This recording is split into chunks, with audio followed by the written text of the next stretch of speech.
تنتظر صلاحا Allah Allah asyawi sana.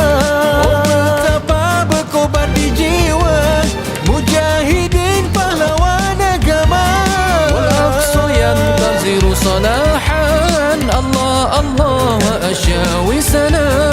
Al-ardu lana wal-kursu lana wallahu biquwwatihi ma'ana.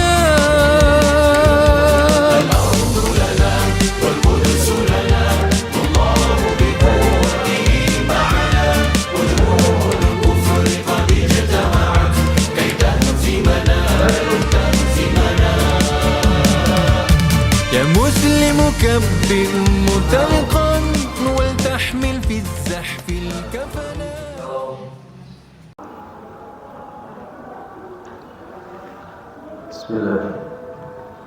بسم الله الرحمن الرحيم. السلام عليكم ورحمة الله وبركاته.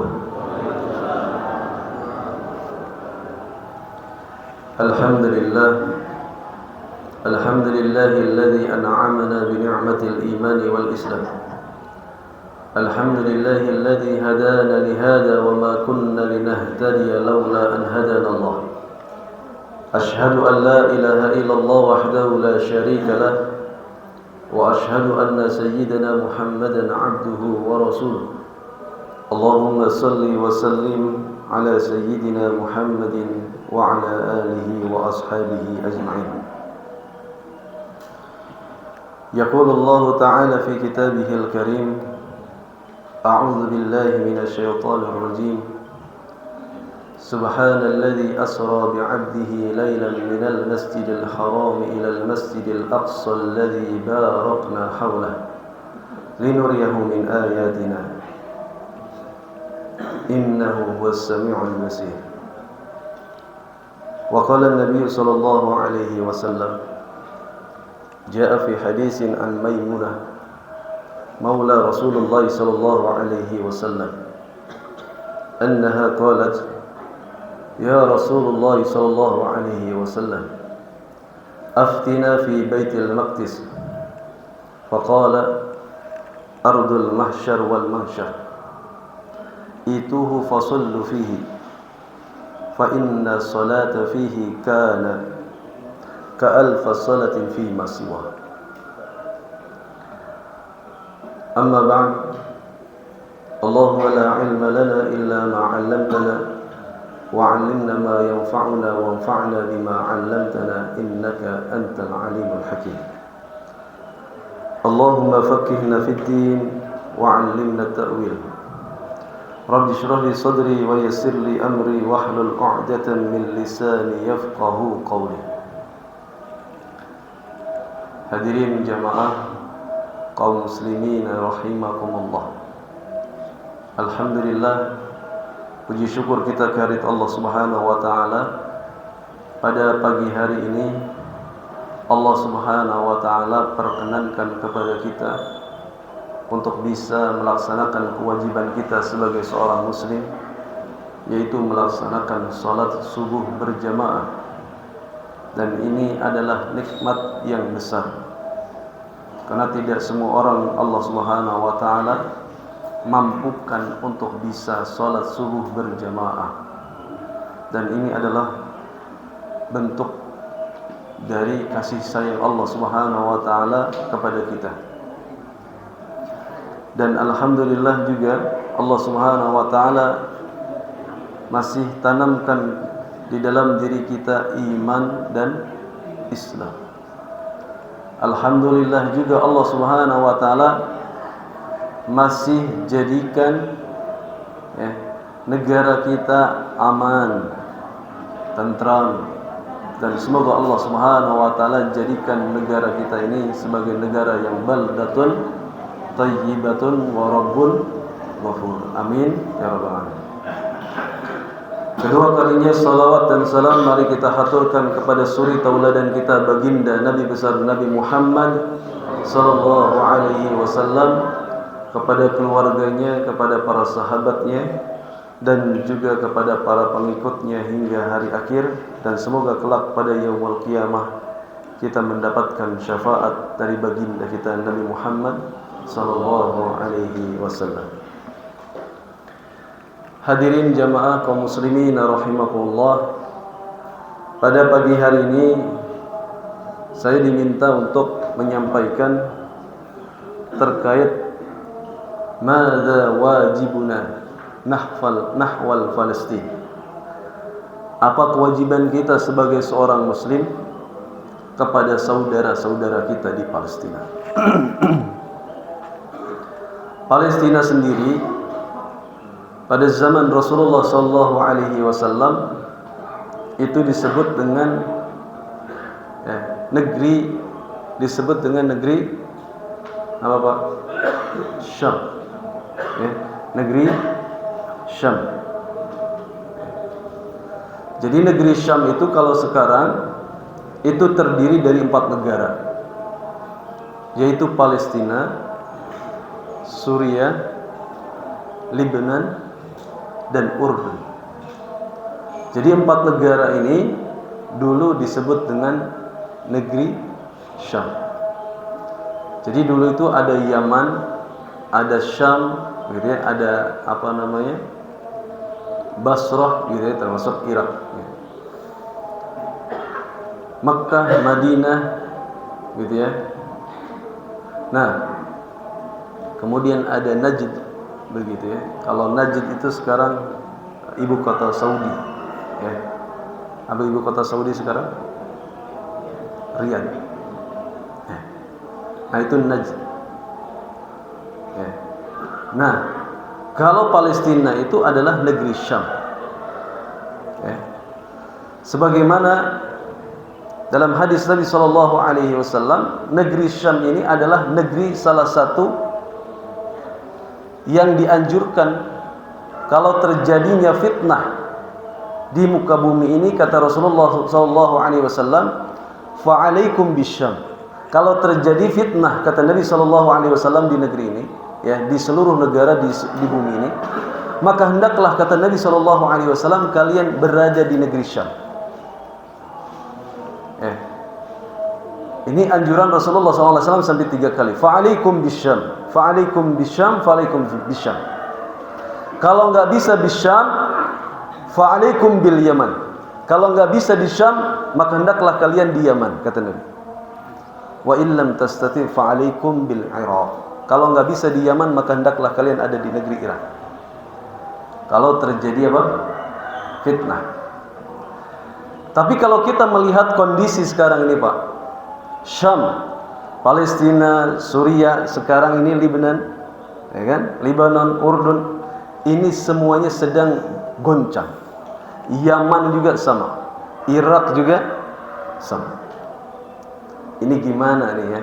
Kalau kita, ini hadisnya relevan nggak begitu?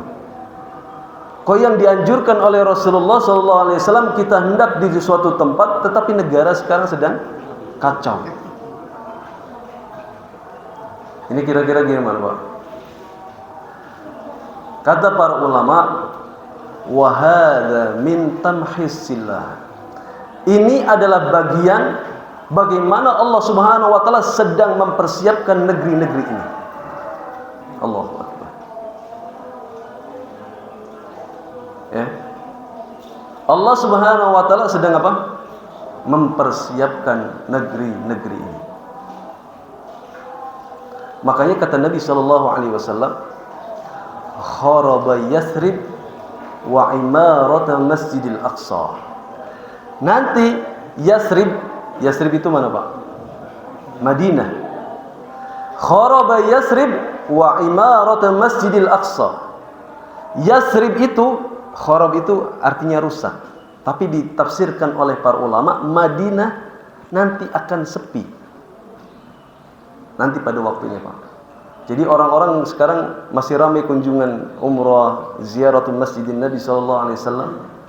Tapi nanti akan ada peristiwa di akhir zaman, Yathrib itu akan sepi. Wa imarati Masjidil Aqsa, dan Masjidil Aqsa Syam itu akan ramai. Karena peristiwa-peristiwa orang-orang semuanya hijrah. Dan kata Nabi SAW, ketika ditanya oleh Maimunah aftina fi Masjidil Aqsa, berikanlah fatwa kepada kami tentang Masjidil Aqsa. Kata Nabi SAW, Masjidil Aqsa ya, ardul mahsyar wal mansyar. Di mana Masjidil Aqsa itu adalah bumi di mana kita akan dikumpulkan dan kita akan dibangkitkan. Jadi salah satu miniatur dari padang mahsyar itu ada di sana. Miniatur apa, Pak? Padang mahsyar itu ada di sana. Bapak tahu kubah yang berwarna emas? Itu namanya Qubbatus Sokhra. Apa namanya? Qubbatus Sokhra. Kenapa? Karena di bawah kubah itu ada miniatur padang pasir, Pak. Dan di situ kata para ulama, miniatur dari mahsyar. Kita nanti ketika bumi ini hancur, kita akan dibangkitkan dan akan dikumpulkan di situ. Makanya kata Nabi SAW, apa? Masjidil Aqsa ardul mansyar wal mahsyar. Bumi yang akan Allah Subhanahu wa taala di mana kita dibangkitkan dan akan dikumpulkan.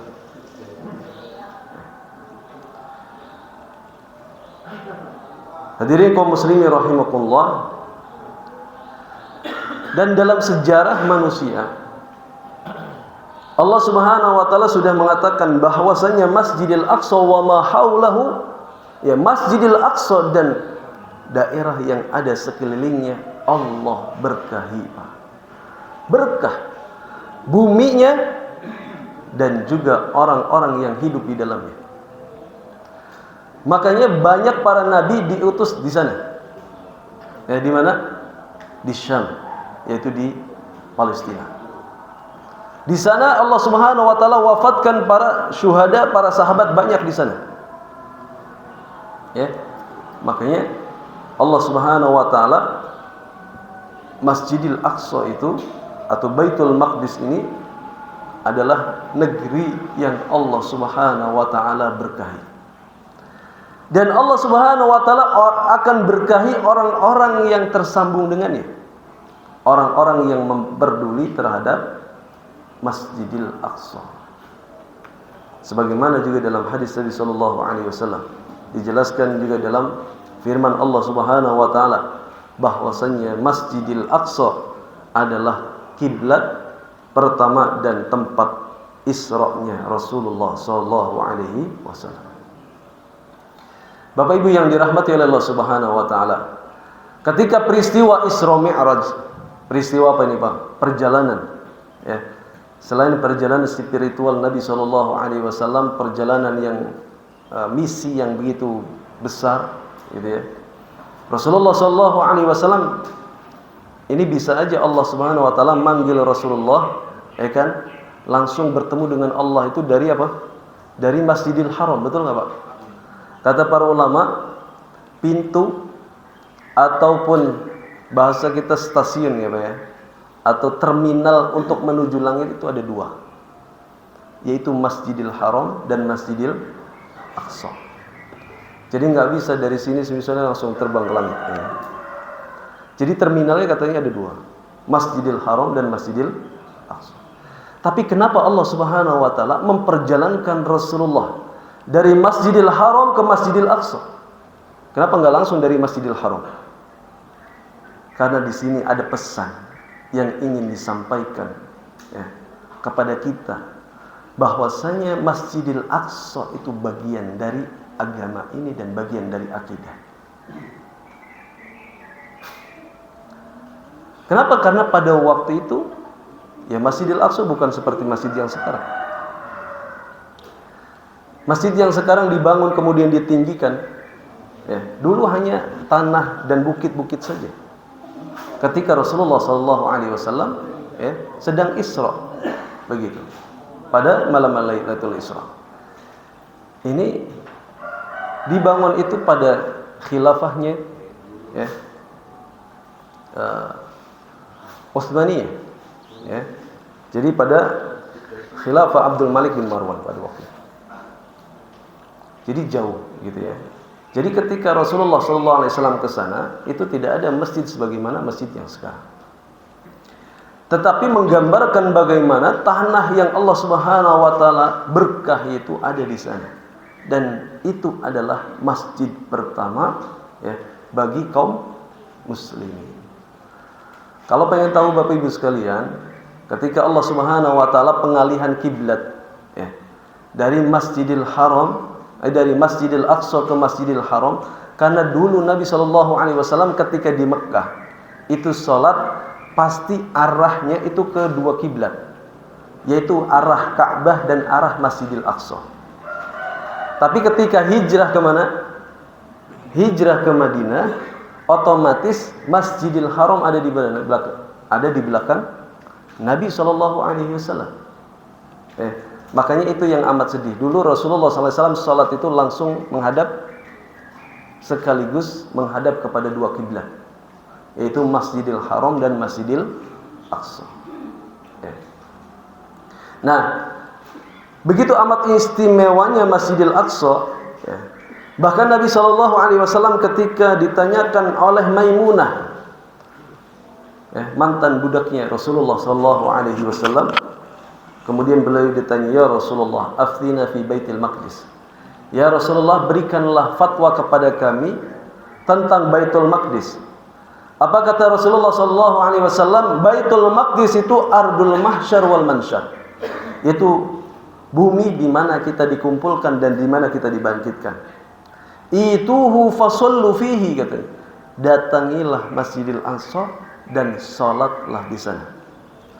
Fa inna salata fihi ka alfa salatin. Karena salat di Masjidil Aqsa, selain dalam riwayat itu 500 kali lipat gitu ya pahalanya, dalam riwayat yang lain seperti 1000 kali lipat. Sebagaimana kita salat selain di Masjidil Aqsa. Qultu ya Rasulullah fa in lam yastati ayyatihi. Bagaimana kalau kita tidak bisa datang ke sana? Kemudian kata Rasulullah sallallahu alaihi wasallam, "Falyahdi ilaiha zaitan yusraju fi qanadilihi." Kata Nabi sallallahu alaihi wasallam, maka berikanlah minyak untuk menyalakan lampu-lampu di Masjidil Aqsa. Fa inna man uhdiya lahu zaitan kana kaman ata. Barang siapa yang memberikan minyak untuk menerangi Masjidil Aqsa, maka seperti pahala orang yang datang dan sholat di dalamnya. Masya Allah. Jadi kita nggak bisa nih Pak ya, datang ke sana. Mungkin bisa kalau yang lagi umroh misalnya plus Aqsa. Ya, walaupun berselisih di antara para ulama antara boleh dan tidak bolehnya. Karena yang nggak boleh itu katanya, karena kita masuk ke sana itu apa? Masuk ke sana itu ya kita stempelnya itu apa? Stempel Israel, ya kan? Karena memang Baitul Maqdis sekarang itu di bawah kekuasaan Israel. Tapi bagi yang membolehkan fatwanya adalah kita menguatkan, datang ke sana dalam rangka menguatkan perjuangan saudara-saudara kita yang mempertahankan Masjidil Aqsa. Dua-duanya kuat, gitu. Tergantung kepada niat Bapak Ibu sekalian. Yang penting datang ke sana itu bukan untuk jalan-jalan doang, ya. Datang ke sana bukan untuk jalan-jalan doang. Maka kalau kita tidak bisa datang ke sana, ya, maka minimal kita apa? Mengirimkan minyak-minyak untuk menerangi Masjidil Aqsa. Untuk apa? Agar kemudian Masjidil Aqsa itu ya, kaum muslimin masih memperhatikan dan Masjidil Aqsa masih menjadi pusat perhatian kaum muslimin.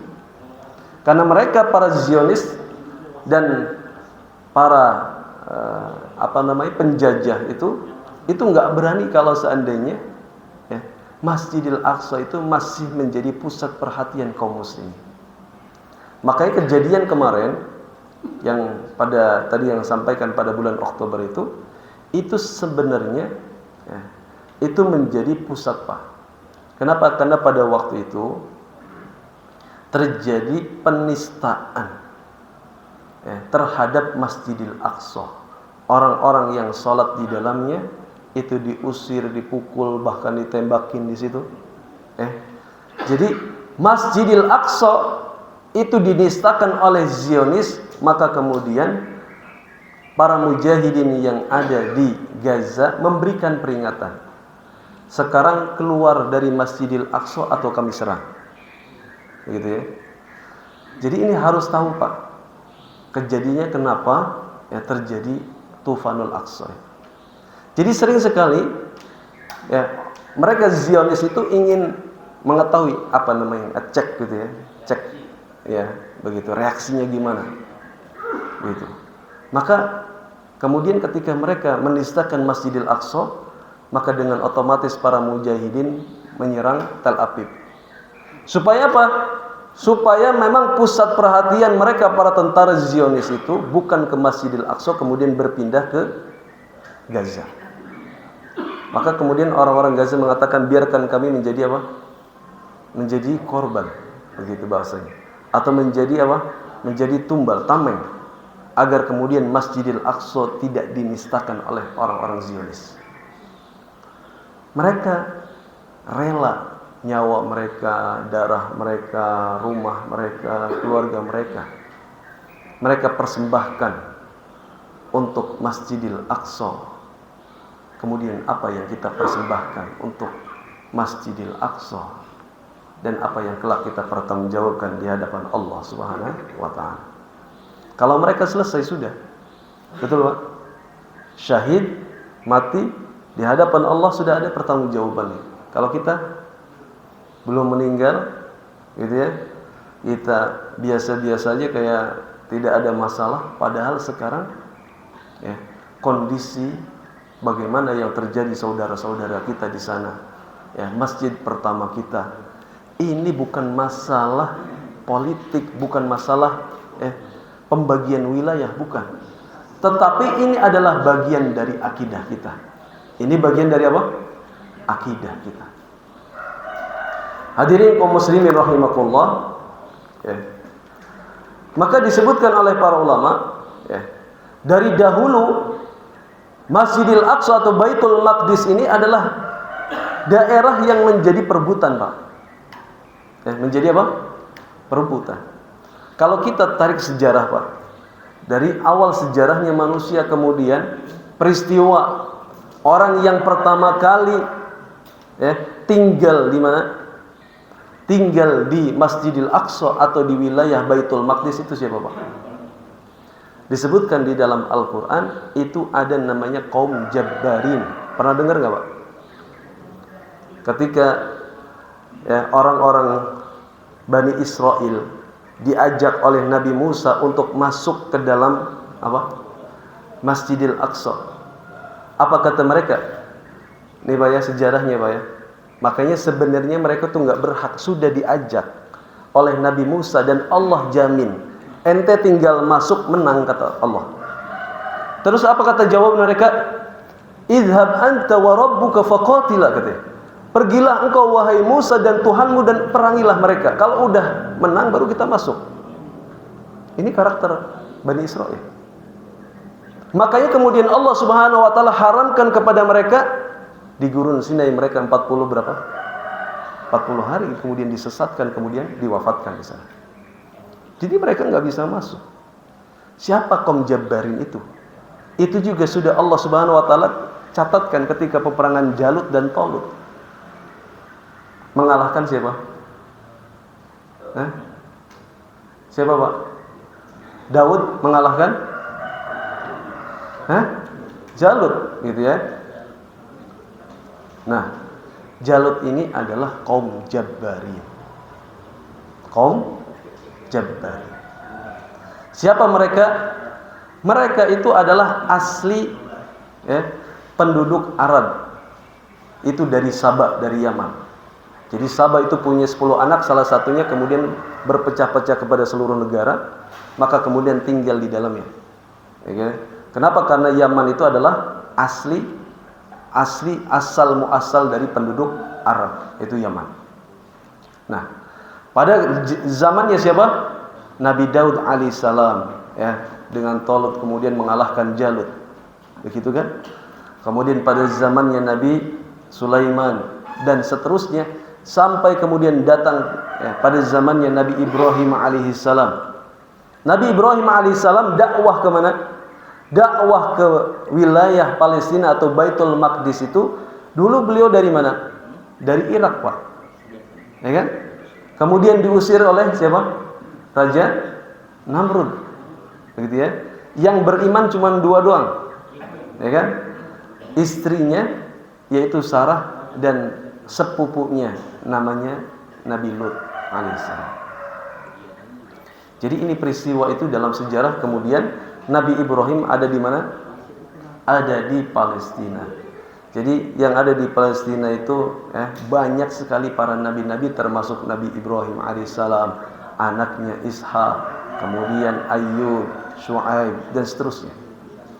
Dan mereka itu ada di mana? Di sana.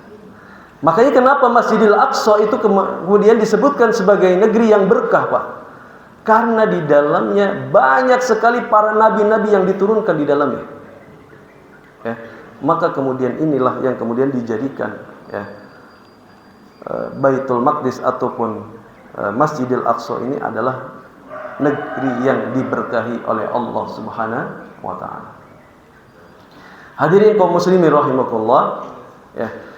Bahkan sampai kemudian pada khilafah yang terakhir, Pak. Ya, kita tarik sejarah itu, ya, kemudian pada masa kenabian Nabi SAW ada peristiwa Isra Mi'raj. Kemudian ya, Nabi SAW sudah memberikan isyarat kepada para sahabat agar kemudian Baitul Maqdis itu kemudian dikuasai. Karena pada waktu itu ya, ketika Nabi SAW peristiwa Isra Mi'raj itu, Baitul Maqdis itu dikuasai oleh kerajaan Rum pada waktu itu, oleh Nasrani. Begitu. Nah, kemudian ditaklukkan pada zamannya siapa? Umar Ibnul Khattab radhiyallahu anhu. Maka kemudian para ulama, kalau kita menarik sejarah, Pak, Masjidil Aqsa atau Baitul Maqdis itu kita bisa melihat kondisi kaum muslimin pada waktu itu. Maka ketika Islam menguasai Baitul Maqdis, maka sesungguhnya pada waktu itu posisi kaum muslimin sedang kuat, Pak. Maka ketika Baitul Maqdis itu dikuasai oleh musuh-musuh Islam, maka disitulah kita mengetahui kondisi kaum muslimin sedang lemah. Gitu. Makanya sekarang ini kondisi kaum muslimin sedang apa? Sedang lemah. Gitu ya. Maka pertama kali ketika khilafah Islamiyah itu jatuh, khilafah Islamiyah terakhir itu apa, Pak? Turki Utsmani, gitu ya. Itu jatuh pada tahun 1924. Kemudian terjadi pembagian wilayah. Maka salah satu Palestina itu adalah jatuh bagiannya, kuehnya untuk Inggris, untuk Britania. Jadi sebenarnya Palestina itu adalah jajahan Inggris. Makanya ada perjanjian yang disebut dengan perjanjian Sykes-Picot. Itu kemudian yang menjadikan Palestina itu adalah wilayah jajahannya Inggris. Dan wilayah Palestina itu adalah wilayah yang strategis karena pintu gerbang dari Eropa menuju Asia. Jadi pasti lewat itu. Makanya mereka, Inggris itu sebenarnya menaruh kalau tumbuhan yang merusak itu apa namanya? Benalu. Jadi naruh benalu Inggris itu salah satunya kenapa dipindahkan orang-orang Yahudi itu ke situ sebagai benalu, Pak. Supaya kemudian mengontrol kondisi Timur Tengah dan Asia itu supaya tidak dalam keadaan damai dan tentram. Kontrol, Pak, secara politik. Gitu ya. Jadi ini sudah ketika jatuh khilafah, terjadi perang dunia 1, kedua dan seterusnya. Jadi awalnya datang itu mereka itu minta suaka, orang-orang Yahudi itu.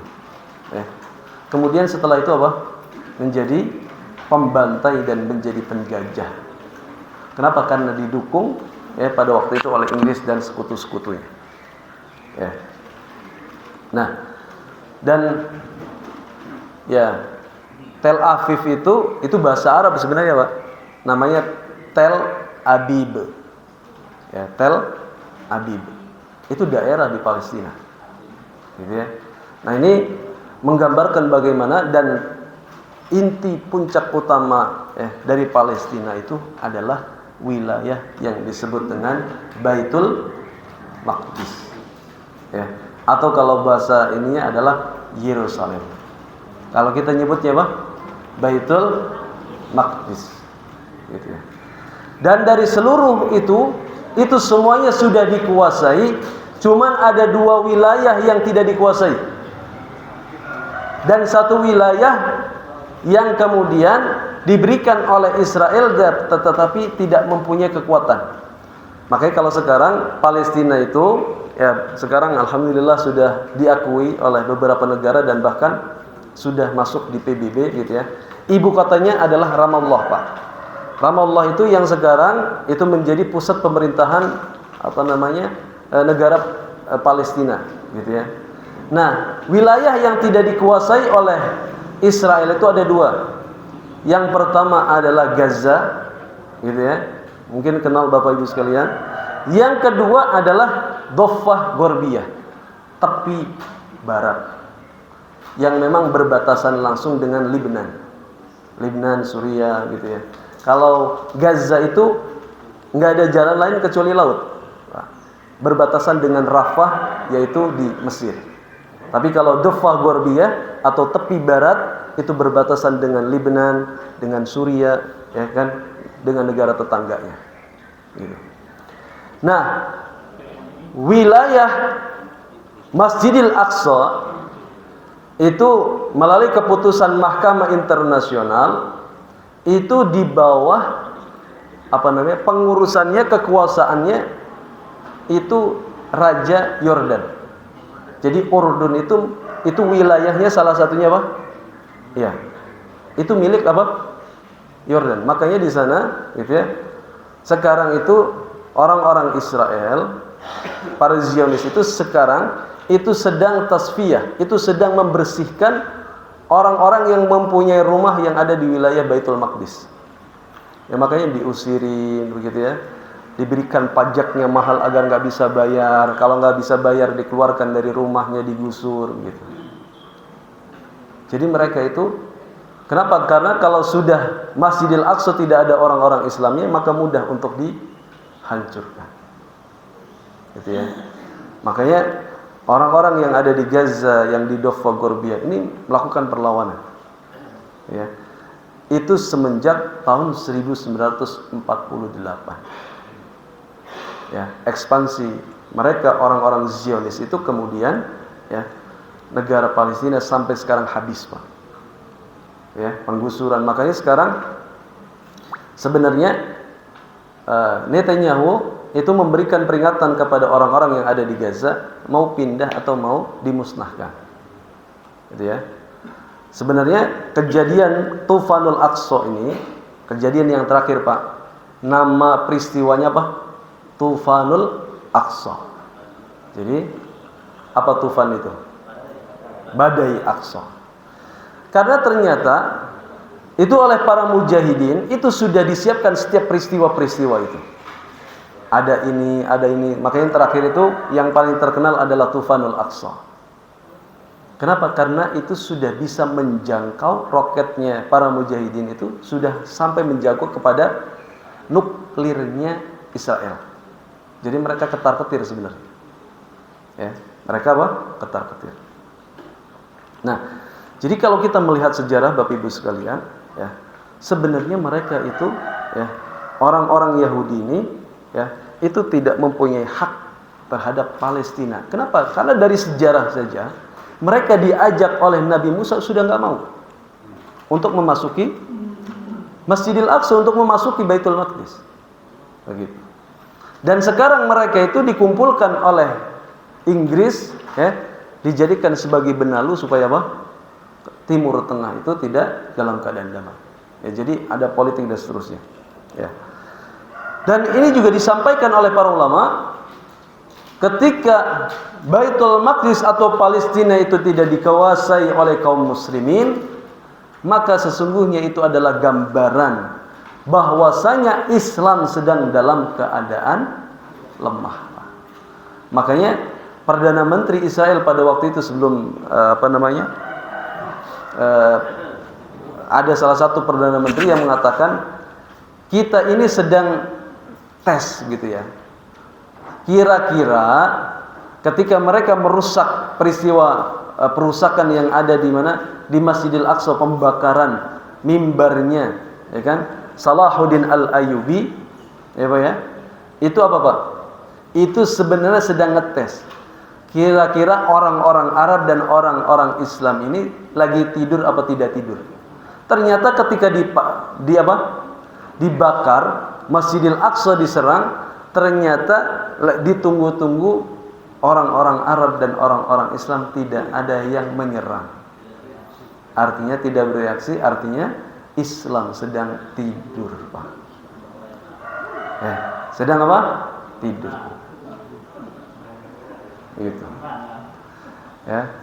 Wallahu alam tidurnya sampai kapan? Dan insya Allah ini sedang lagi bangun begitu ya. Dan semoga Allah Subhanahu wa taala menangkan kita, menangkan kaum muslimin dari penjajah Israel. Hadirin kaum muslimin rahimakumullah. Dan bagaimana kemudian kita bisa merebut kembali Masjidil Aqsa Baitul Maqdis sebagaimana yang dilakukan oleh Salahuddin Al-Ayyubi, Pak. Jadi ketika Masjidil Aqsa itu jatuh ke tangan orang-orang Salibi pada zamannya Salahuddin Al-Ayyubi, kondisinya sama, Pak. Pasti kondisi di kalangan kaum muslimin itu sedang terpecah-pecah. Ya. Dan salah satu yang kemudian menjadi menjadi duri ketika itu adalah Daulah Fatimiyah yang ada di Mesir. Dan Daulah Fatimiyah yang ada di Mesir itu pada waktu itu berpaham Syiah, gitu ya, Isna Asyariyah. Daulah Fatimiyah, gitu. Makanya mereka itu menjadi duri bagi kaum muslimin. Makanya Salahuddin Al-Ayyubi sebelum menaklukkan Baitul Maqdis itu menaklukkan Mesir dulu. Mesir ditaklukkan, baru kemudian kekuatan dikumpulkan, kemudian barulah Masjidil Aqsa atau Baitul Maqdis itu bisa dikuasai. Jadi yang pertama itu adalah bagaimana kemudian kita menyadarkan bahwasanya, kenapa? Karena banyak orang-orang ketika sebelum kejadiannya Tufanul Aqsa itu tidak mengerti dan bahkan menganggap bahwasanya Palestina itu tidak ada, negara Palestina itu sudah nggak ada, ya kan, di peta nggak ada dan seterusnya. Tapi ketika kejadian Tufanul Aqsa, orang sekarang seluruh mata itu bertuju kepada Baitul Maqdis. Dan ini adalah bagian dari skenario-nya Allah Subhanahu wa taala. Kalaulah pada tahun 2000, Pak, kita mungkin kenal dengan seorang mujahid yang tubuhnya itu sudah tidak bisa bergerak ya. Tapi Masya Allah menggerakkan para mujahidin.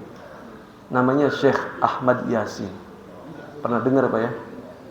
Syekh Ahmad Yasin ini adalah orang yang paling ditakuti, Pak, oleh Israel. Beliau meninggalnya bagaimana? Itu di bom, di roket,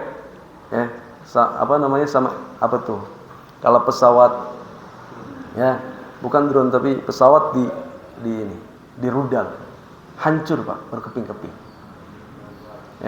Syekh Ahmad Yasin, Syekh Ar-Rantisi, gitu ya.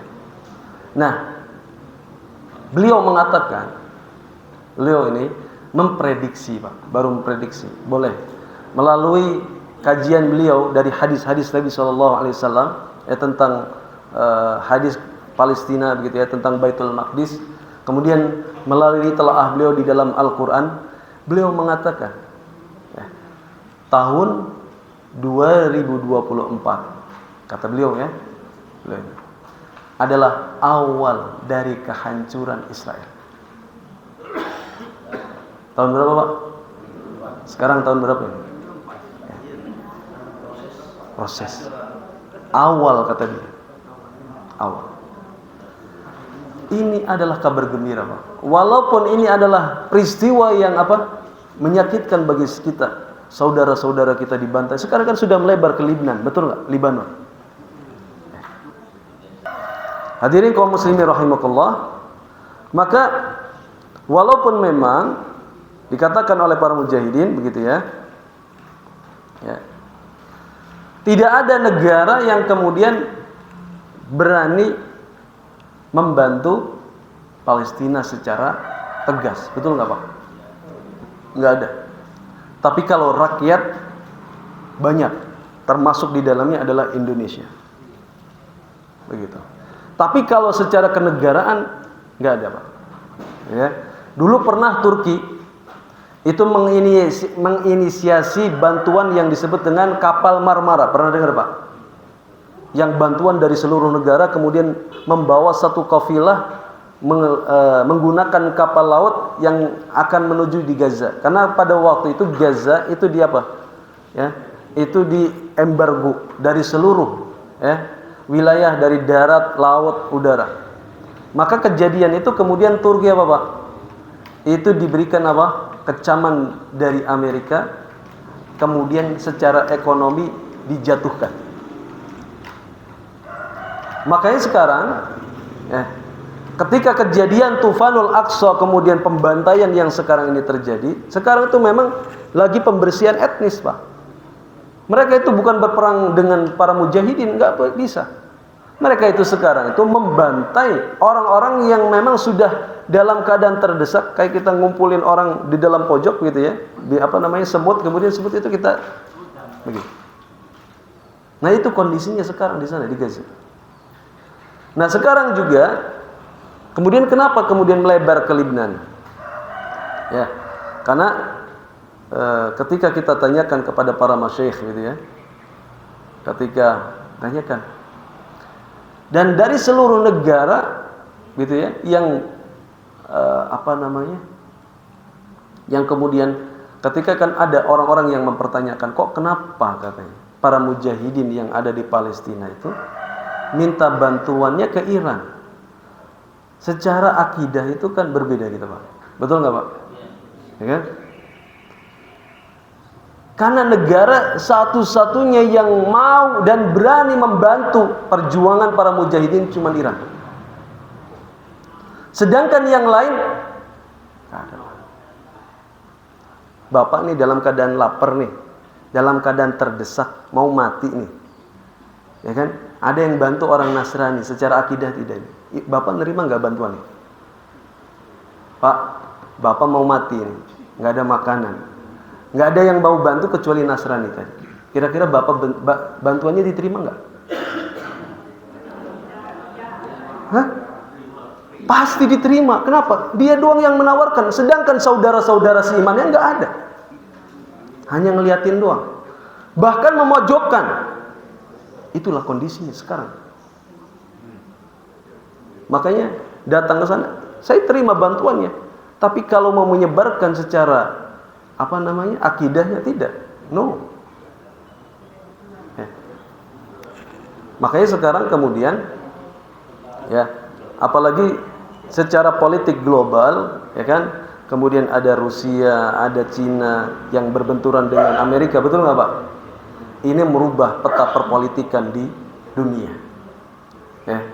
Apakah nanti Ustaz akan terjadi perang akhir zaman? Ya pasti ada. Tapi wallahu alam kapan.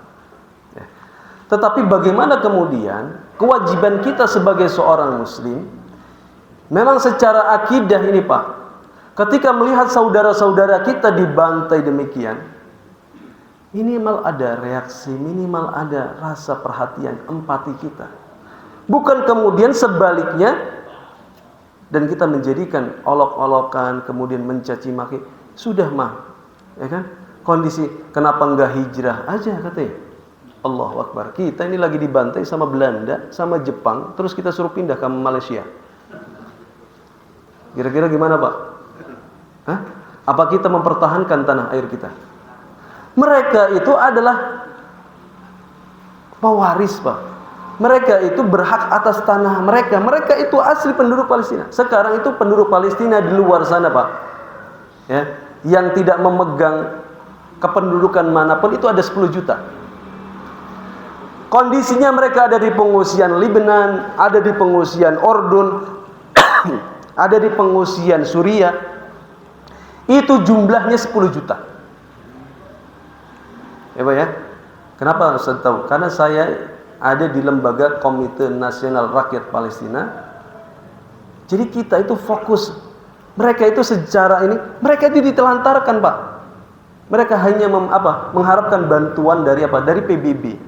Ada kan lembaga apa tuh namanya di PBB itu kan, untuk para pengungsi dan seterusnya. Itu mereka itu mengharapkan itu saja. Begitu. Mereka secara pendidikan dirusak, secara lingkungan dirusak, nggak punya rumah itu bertahun-tahun Pak, dari semenjak nenek mereka, kakek mereka diusir dari tahun 1948. Nah kemudian orang-orang mengatakan udah hijrah saja. Yang sudah diusir aja nggak punya tempat. Saudara-saudaranya di Lebanon, di Yordan, di Suriah. Ya. Sekarang mereka ada di dalam kemudian dibantai. Ya salah mereka, kenapa nggak hijrah? Allahu Akbar. Ini orang punya perasaan apa enggak? Itu kan? Bukan minimal kita bantu doanya kalau nggak bisa dananya. Oleh karena itu hadirin kaum muslimin rahimakumullah. Ya. Maka setiap zaman ada rijalnya. Setiap zaman itu ada Allah Subhanahu wa taala mempersiapkan rijal. Dan mereka ya, kita pasti dan kita yakin bahwasanya Allah Subhanahu wa taala akan memenangkan kita. Tetapi menjadi pertanyaannya adalah kita ini posisinya nanti di mana, Pak? Enggak mungkin posisinya saya di tengah-tengah aja, Ustaz. Enggak ini, enggak itu, enggak bisa. Papa itu harus memilih posisi antara hak dan batil. Maka kita mengambil sikap, Pak. Sebenarnya yang diuji itu bukan saudara-saudara kita di sana doang. Kita yang lagi diuji. Kira-kira ketika saudara-saudara kita dibantai di sana, kita lagi posisinya apa? Bentuk kontribusi kita apa? Jadi minimal ada hal yang kemudian menjadi ketika kita ditanyakan oleh Allah Subhanahu wa taala, bahkan mungkin ditanyakan oleh Rasulullah SAW tentang kondisi saudara-saudara kita di sana, kita sudah ada jawaban. Ya, sudah ada apa? Jawab. Jangan sampai kemudian kita termasuk di dalam hadis Nabi SAW, kata Nabi SAW, man lam yahtam bi amril muslimin, laisa minna man lam yahtam bi amril muslimin. Bukan termasuk golongan kami, kata Rasulullah, orang-orang yang tidak peduli terhadap urusan kaum muslimin. Jadi jangan sampai kita tidak dianggap bagian dari umatnya Rasulullah karena ketidakpedulian kita terhadap saudara-saudara kita di sana. Kejadian yang ada di Suriah, gitu ya. Kemudian ada di Irak, gitu kan. Kemudian ada di Yaman dan di beberapa negara-negara Islam itu. Saya yakin beliau katakan bahwasanya ini adalah bagian dari skenarionya Allah Subhanahu wa taala, bagian dari rencana Allah bagaimana Allah ya ingin menghadirkan ya di sana itu Syam, yaitu Palestina dan Suriah dan seterusnya. Kemudian ingin dipersiapkan itu adalah para rijal, para tentara-tentara Allah Subhanahu wa taala yang memang totalitas, Pak. Makanya sekarang kalau anak-anak kecil di Gaza, di Palestina itu, ya Pak ya, ketika misalnya kakinya hilang, mereka cuman obatnya itu bukan karena obat suntik udah nggak ada, Pak. Mereka itu obat suntiknya apa, Pak? Tilawah Al-Quran. Bapak kira-kira kalau dioperasi dipotong kakinya tanpa obat suntik, kira-kira kuat nggak, Pak? Ini anak kecil harus dioperasi nggak ada obat itunya. Dia salah satu penenang dan kemudian meredakan rasa sakitnya itu dengan membaca Al-Quran. Kalau mereka ini dalam keadaan lapar ini, Pak ya, mereka itu kepada makanan itu nggak rebutan. Bapak dalam keadaan mau mati ini, kira-kira rebutan nggak makanan? Mereka enggak, dibagi tenang gitu. Secara psikologinya secara mental mereka itu sudah kuat. Sudah kuat. Ketika mereka ditanyakan bagaimana perasaannya dan sebagainya, mereka senang Pak, happy. Begitu, dengan kondisi memang daerahnya yang luluh lantah, teman-temannya sudah nggak ada, keluarganya sudah hilang, tapi mereka bahagia. Bahagianya apa? Karena ikatan mereka dengan Allah Subhanahu wa taala. Bagaimana tidak mungkin Allah akan menangkan dan mempersiapkan generasi seperti mereka itu? Pasti, Pak. Jadi sekarang itu bagian dari menjalankan skenario Allah, dan Allah Subhanahu wa taala sedang mempersiapkan generasi-generasi yang memang Allah Subhanahu wa taala persiapkan. Cuman sekarang pertanyaannya adalah apa kontribusi kita? Apa yang sudah kita berikan ya untuk saudara-saudara kita? Hadirin kaum muslimin rahimakumullah, ya. Mungkin ini saja yang bisa saya sampaikan ya pada pagi hari ini ya, sekilas menggambarkan ya kondisi saudara-saudara kita di sana gitu ya, dan ini adalah bagian dari kewajiban kita untuk membantu saudara-saudara kita di sana. Sampai kapan? Sampai Palestina merdeka gitu ya. Mungkin ini saja yang bisa saya sampaikan ya, kurang lebihnya mohon maaf bila ada ucapan yang kurang berkenan ya. Mari kita tutup acara ini kita dengan berdoa ya. Semoga Allah Subhanahu wa taala memberikan keberkahan kepada kita, dan Allah Subhanahu wa taala juga memenangkan saudara-saudara kita di Palestina ya, dan semoga Allah Subhanahu wa taala juga menerima para syuhada yang sudah mendahului kita. Alhamdulillah hamdan na'imin hamdan syakirin hamdan yuafi ni'amahu wa yukafi mazidah. Ya Rabbana lakal hamdu kama yanbaghi li jalali wajhika wa 'azimi sultanik. Allahumma salli wa sallim ala sayyidina Muhammadin fil awwalin wa nusalli wa nusallim ala sayyidina Muhammadin fil akhirin wa nusalli wa nusallim ala sayyidina Muhammadin fil mala'il a'la ila yaumiddin. Allahumma inna nas'aluka ridhaka wal jannah wa na'udzu bika min sakhatika wan nar. Ya Aziz ya Ghaffar wa ya Arhamar Rahimin. Allahumma inna nas'aluka salamatan fid din wa afiyatan fil jasad wa ziyadatan fil ilmi wa barakatan fil rizqi wa taubatan qabla al maut wa rahmatan inda al maut wa maghfiratan ba'da al maut. Allahumma hawwin 'alaina fi sakaratil maut wan najata minan nar wal 'afwa min al hisab. Allahumma arinal haqqa haqqan warzuqna ittiba'ah wa arinal batila batila warzuqna istinabah. Allahumma ighfir lana wa liwalidina warhamhuma kama ربيانا صغيرا. اللهم اغفر للمسلمين والمسلمات والمؤمنين والمؤمنات الأحياء منهم والأموات إنك مجيب الدعوة ويا قاضي الحاجة. اللهم أعز الإسلام والمسلمين وأذل الشرك والمشركين أعداءك أعداء الدين. اللهم انصر من نصر الدين واخذل من خذل المؤمنين يا أرحم الراحمين. اللهم انصر إخواننا في كل مكان. اللهم انصر إخواننا في غزة. اللهم انصر إخواننا في فلسطين. اللهم انصر إخواننا في لبنان. اللهم انصر إخواننا في كل مكان يا أرحم الراحمين. اللهم تقبل شهداءهم ودوي جرحاهم واشف مرضاهم يا أرحم الراحمين. ربنا ظلمنا أنفسنا وإن لم تغفر لنا وترحمنا لنكونن من الخاسرين. ربنا آتنا في الدنيا حسنة وفي الآخرة حسنة وقنا عذاب النار. بفضلك سبحان ربك رب العزة عما يصفون وسلام على المرسلين والحمد لله رب العالمين. السلام عليكم ورحمة الله وبركاته.